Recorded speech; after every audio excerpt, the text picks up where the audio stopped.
교인 자격의 상실 사유가 뭐냐?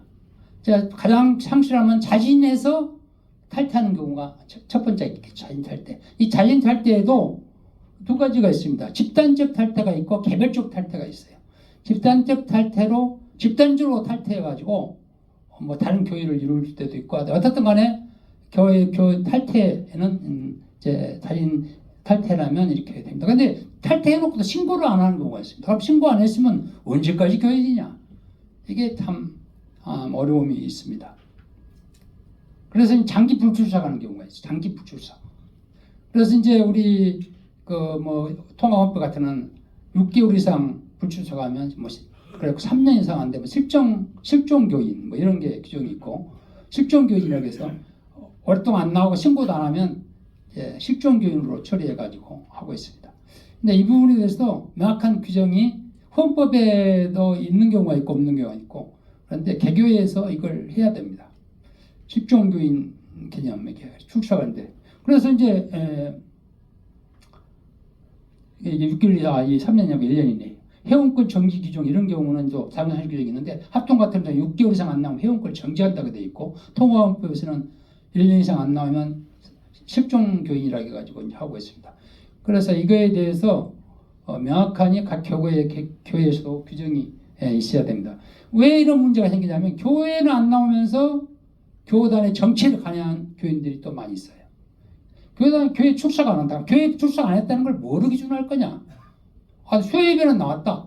주일예배는 안 나오는데 수요예배는 나온다. 그럼 그 교회 교인이냐 아니냐?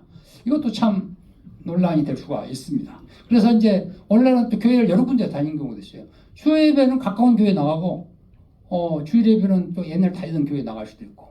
그래서 이런 부분들이 정리가 돼야 돼. 이거는 이제 하여튼 각 교회에서 이런 부분에 대해서 명확하니 해를 풀어야겠다. 그런데 또 그럼 교인 명부, 세례교인 명부만 있으면 그러면 좀 몇 번 안 나오면 예를 들면 1년 동안 안 나왔다. 그 교인 명부 삭제하는 게 맞는 거냐? 그런데 교회는 뭡니까? 안 나왔다고 삭제하는 게 목표가 아니고 안 나온 사람을 나오게 하는 게 교회의 목적이잖아요. 선교, 구원시키는 게 목적이에요.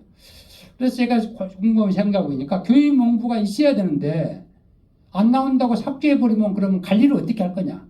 그래서 제가 제 생각인데요. 이 행정상 교인 명부와 목양상 교인 명부를 구별할 필요가 있겠다. 목양의 필요를 위해서 교인 명부는 또 필요합니다. 그래서 목회자님들이 이건 몇 번 안 나와도 1년 안 나와도 계속 기도하고 관리하고 이럴 필요가 있지 않겠나 그런 생각을 해봤습니다. 그 다음에 이제 장기 불출석한 경우 어느 정도 장기 불출석해야 교인이 안 되는 거냐?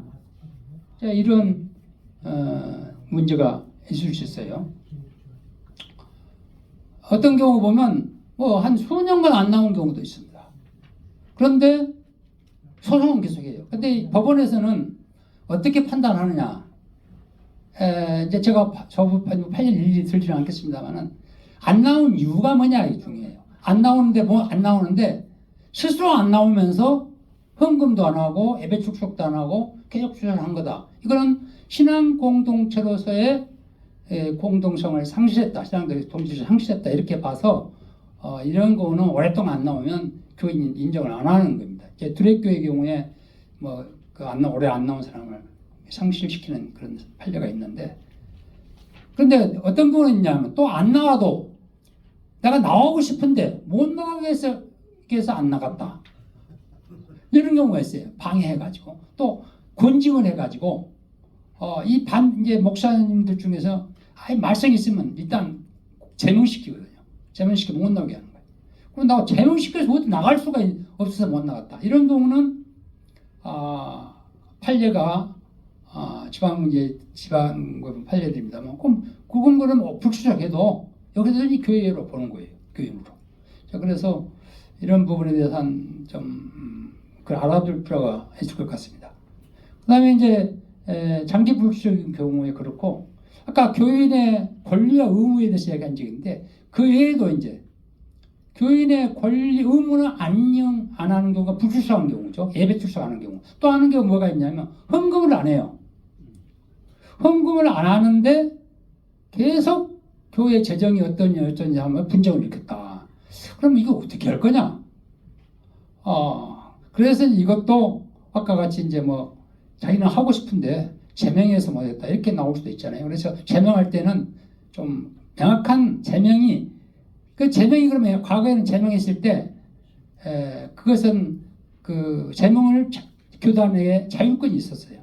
과거에는 교단의 그 권징 재판에 대해서는 거의 무효로 하지 않고 자율권 존중했는데 근래 판결들은 권징 재판에 대해서도 관여를 합니다. 이게 원지가 하는 경우 그것이 과연 원직 사유가 있는 거냐, 절차가 정당한 거냐 이걸 따지게 되는 거예요. 그러니까 절차가 사소하니 잘못됐으면 그냥 중대한 사유가 아니어서 그 경우는 유효하게 보지만 절차가 전혀 없다고 볼 수 있는 정도로 행해야되는 절차가 진행하는 경우는 무효로 보고 있습니다.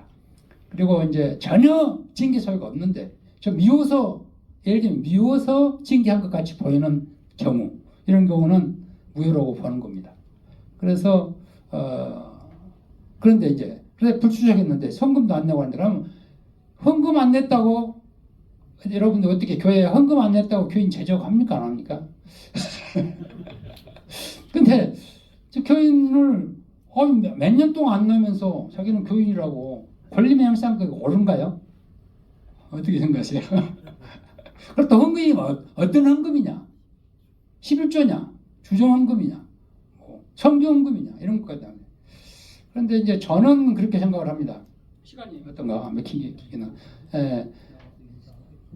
11조 헌금이 그래도 가장 기본적인 의무 아니겠느냐. 성경에도 나오는 의무고 주정헌금은 성경에 안 나오는 헌금이고 11조 헌금은 해야 되지 않나. 물론 11조 완전한 11조 아니냐 또 논란이 있습니다만 그래서 일정한 기간 이상 헌금은 안 하고 그러면은 좀 제한하는 것도 필요하지 않겠냐.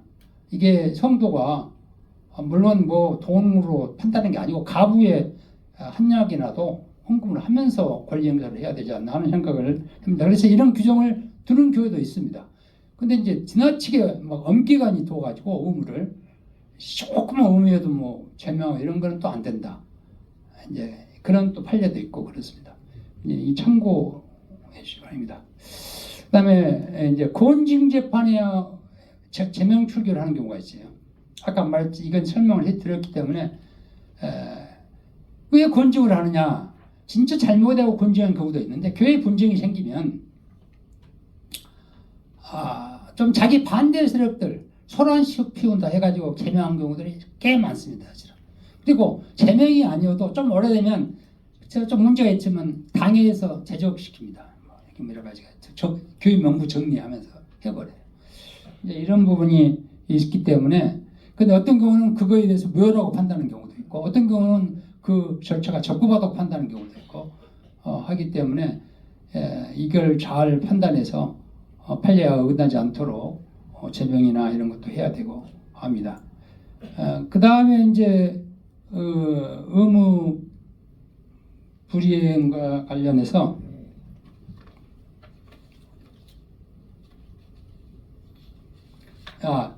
장소 사용권이 문제되는 경우가 있어요. 장소 사용권. 이제 교회는 교인들의 권리는 교회를 사용 수용할 수 있죠. 교인에게는 교회 지분권은 없어요. 여러분들 여기 계시는데 지분권은 없습니다. 지분권은 총유하기 때문에 지분권 없고 사용 수익권이 있어요. 지분권은 없고 해산할 때 자녀재산 반환 청구권은 있어요. 그래서 자기 지분을 양도한다. 이거는 있을 수가 없습니다. 교회에서는 총회에서는 그걸 아시고 혹시 지분 양도해가지고 뭐 하려고 하시면 근데 사용시익권은 있잖아요. 교인이면 사용시익권이 있는데 어떤 문제가 생기냐면 교회에 보면 항상 비상대책위원회라는 게 생겨요. 그래서 비상대책위원회 생기면 문제가 생기면 그분들이 이제 따로 예배를 봅니다. 때에 예배 볼 때도 있고 예배는 따로 안 보는데 따로 모여서 기도도 하고 그래요. 그래서 이제 어느 교회에서 그런 일이 있었어요. 목사님이 좀 재산상 횡령을 하고 뭐 이런 게 있어가지고 막 비상대책 생겨가지고 막 하는데 교회를 사용 허가 신청하면 그렇다고 교회 사용권이 있는데 무제한으로 사용할 수 있느냐? 총유재산은 어떤 규약과 그 사용 규약을 정할 수가 있거든요. 그리고 어떤 특별한 약정이 없으면 이제 여러 가지 사용할 수 있는데 그러나 교회 건물이라는 게 이 사람도 쓸 수 있고, 물론 우리 집회자에도 어느 장소에서 이 사람도 신청하고 저 사람 신청하면 선물을 정해야 되고 어떤 규정을 정해야 되잖아요. 이 교회 사용에 대한 이제 규정이 있을 수 있습니다. 그런데 그 반대파가 하면 허가를 안 해주는 겁니다. 그러면 그 허가 안 해줘서 이제 모여가지고 회의를 했다. 했다. 그러면 그걸 허가 안 했는데 모여있으니까 너는 교회 규칙 위반이니까 너는 처벌한다, 권징한다, 추교한다 이렇게 할 수 있는 거냐? 이런 문제가 있을 수 있습니다. 그래서 이게 이제 합리적인 기준을 마련할 필요가 있다. 그리고 그것이 사용 제한이 교인의 사용시권의 기본적인 사용시권을 침해하는 정도의 불허는 그 불허가 정당하지 않다. 그래서 그 불허에 의한 점유는 주거 침입도 안 되는 거고 그에 대한 안 된다. 이런 이제 하급식 판결이 있습니다. 그래서 이런 부분에 대해서도 사용시권과 관련한 교인의 지위 또 우길권 이런 것들이 논란이 된다는 걸 말씀드렸습니다. 그 다음에 이제 아까 교인의 지위 상실은 탈퇴. 그 다음에 탈퇴와 관계돼서 또 하나 문제가 되는 게 집단적 탈퇴도 된다고 그랬는데 집단적 탈퇴라는 중에는 이제 교단 탈퇴라는 게 있잖아요. 교회에서 교단을 탈퇴를 합니다. 나는 A 교단에 다니다가 또 노예를 탈퇴하는 경우도 있고요. 집단적 탈퇴가 그러면 그 경우 교단이나 노예를 탈퇴했는데 그걸 교회 탈퇴로 보느냐 안 보느냐 이건 여러분들도 많이 아시겠지만 판례가 있어요. 그냥 교회 탈퇴로 볼 수 있냐입니다. 그런데 판례는 교단 탈퇴와 교회 탈퇴를 엄격히 구분합니다. 나는 교단은 탈퇴를 의사가 있어. 교회 탈퇴는 내가 의사가 없다. 자, 이런 경우. 그럼 그걸 어떻게 구별할 거냐? 이런 판례들이 있는데, 그게 상당히 이제,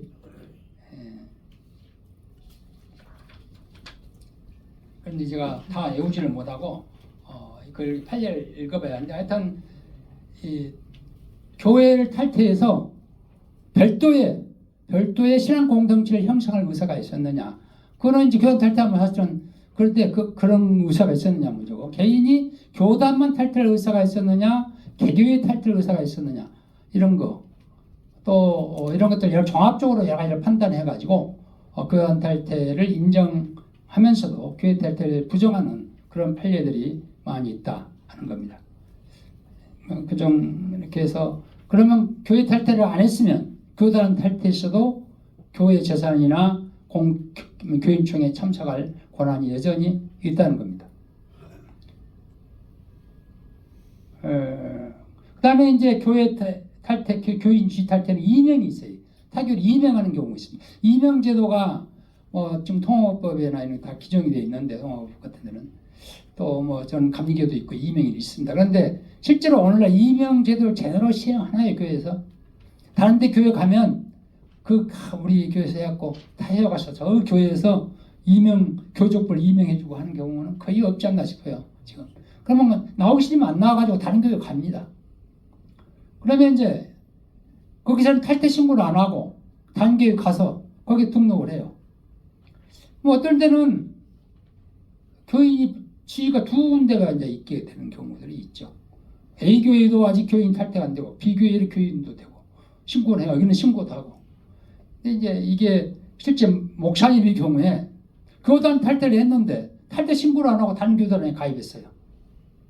그래서 그거 가지고 이제 문제가 된 거 있는데 구체적인 사례는 제가 여기서 설명하기엔 적절치 않고 이런 경우가 있습니다. 이런 문제를 명확하게 해야 된다.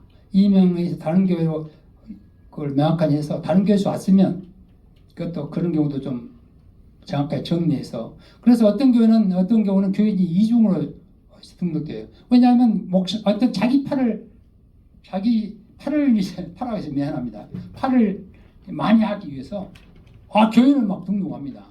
어느 목사님이 교인들한테 막 불신을 받으면 그 목사님은 주위에 있는 사람들을 교인들로 등록하는 경우도 실제로 있어요. 그래가지고 제가 이제 그런 사건을 한 경우도 있는데 이런 거 있습니다. 이제 교인 그다음에 이제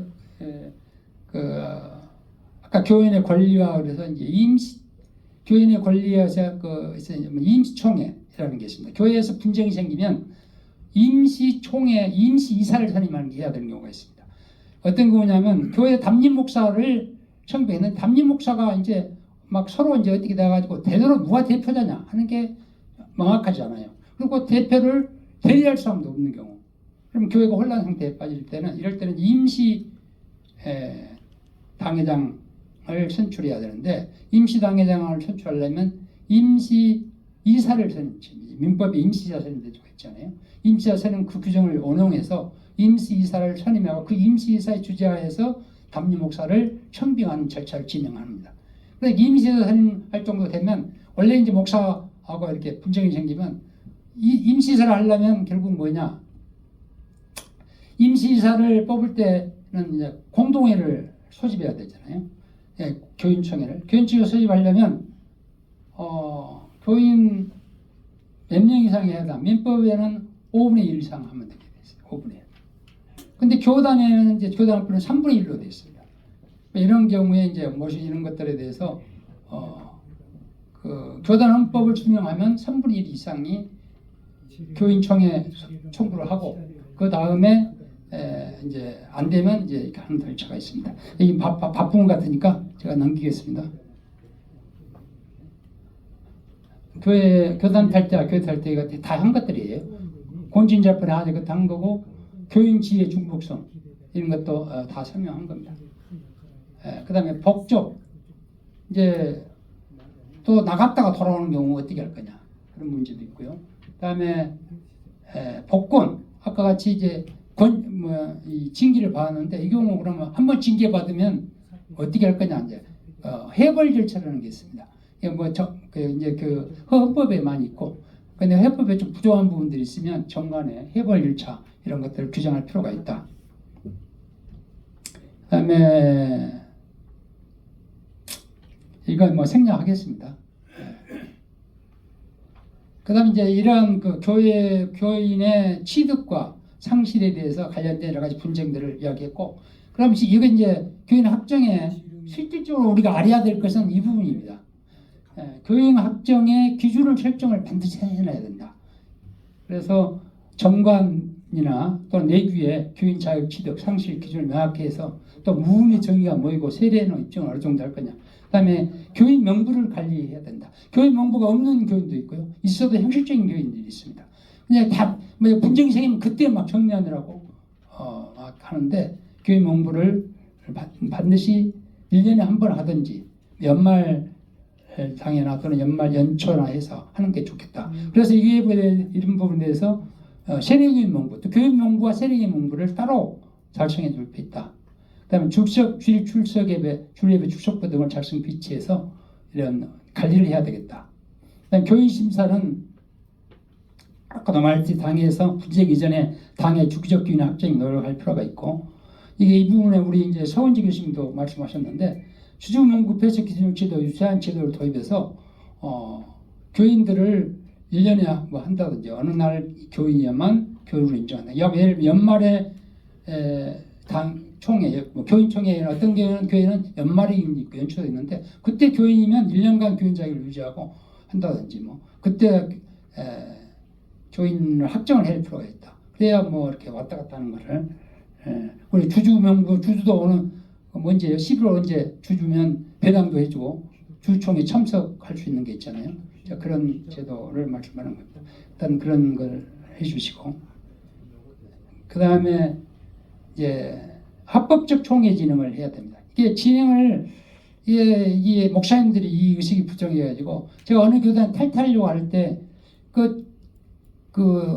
좀 제적교인 3분의 2 교단 탈퇴에 대해서는 정관에도 헌법이 없으니까 그런 건 어떻게 하냐.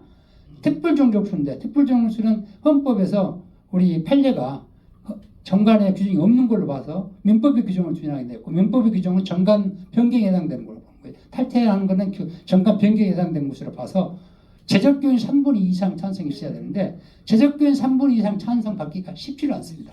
교인 명부가 뭐 수십만 명 있는 교회도 있고 수천 명 돼도 어려워요. 그러니까 뭐 가보면 이 사망한 사람도 이사 가본 사람도 있고 그래서 이게 어려워서 이걸 좀 안 하는 필요가 있습니다. 이제 각 교회 헌법에서 이걸 좀 해주시고, 근데 이걸 이제 어떤 경우가 있었냐면 교회에서 급하니까 정관을 그때 제정하는 겁니다. 그거 탈퇴하려고 정관을 제정해서 뭐 출석 교인의 3분의 2 이렇게 한다든지 이렇게 이제 정관을 제정할 수가 있어요. 그런데 그 정관 제정을 했는데 그거는 판례가 뭐라냐? 그런 서울고등 판례에서는 그건 정관 제정이 아니고 정관의 개정이다 그렇게 얘기하는 거예요. 왜 정관 제정이냐 정관 개정이냐도 아주 중요해요. 정관 제정은 제적 가반수면 할 수 있어요. 제적 가반수. 정관 개정은 뭐냐? 특별한 이 없는 겁니다. 제적 3분의 1 찬성을 해야 돼요. 그러니까 정관 제정은 좀 더 쉬워요. 그것도 좀 희한하죠. 우리 민법 규정이 이렇게 되어 있습니다. 그러니까 제정을 해가지고 정관 하여튼 가반수 해고 제적 정관을 바꿔가지고 제정을 해가지고 했는데 정관 제정 그런데 그 고등에서는 정관이 그건 없는 것이다. 없는 것은 헌법을 주는 그 총회 헌법에 규정이 없잖아요. 없는 것을 하는 거는 그 개정으로 총회 헌법을 개정하는 걸로 봐야 되고 없는 거 없을 때는 총회 헌법을 준하는 것이 총회 헌법 개정이다. 정관이 없을 때는 총회 헌법 정관과 같다. 근데 헌법에 규정이 없었으니까 이거는 정관 개정이다. 그렇게 봐서 3분의 2 동의가 필요하다. 이렇게 어렵게 만들었어요. 그러니까 이걸 미리 분쟁이 생기기 전에 할 필요가 있다는 것입니다. 그래서 이제 이런 합법적인 진행 이렇게 했는데 하여튼 법규를 안배해 줄 필요가 있고 그다음에 이제 뭐 가장 중요한 것은 교회 분쟁은 아무리 법을 잘 만들어놔도 법에는 명점이 있잖아요. 요새 우리 대한민국 얼마나 혼란스럽습니까? 법에 다 명점이 있습니다. 그래서 제일 중요한 것은 우리 크리스찬의 인격, 신앙 인격이 제일 필요하지 않나. 그리고 하나님 앞에 주님 앞에 겸손히 나가는 이런 자세로 교회를 운영하면 분쟁도 없으리라고 봅니다. 그러나 분쟁을 되도록이면 예방하고 또 분쟁이 발생할 때 빨리 해결해야 됩니다. 교회 분쟁이 생기면 10년 이상 갑니다. 그래서 그 점을 말씀드리겠습니다. 너무 길어졌나요? 네, 아니요, 네. 시간이. 미안합니다. 이건 막 주말 감사함께로 했는데 그 하나 주제만 꺼도 길게 해야 될 부분들이라 이렇게 했습니다. 네, 마치겠습니다. 네.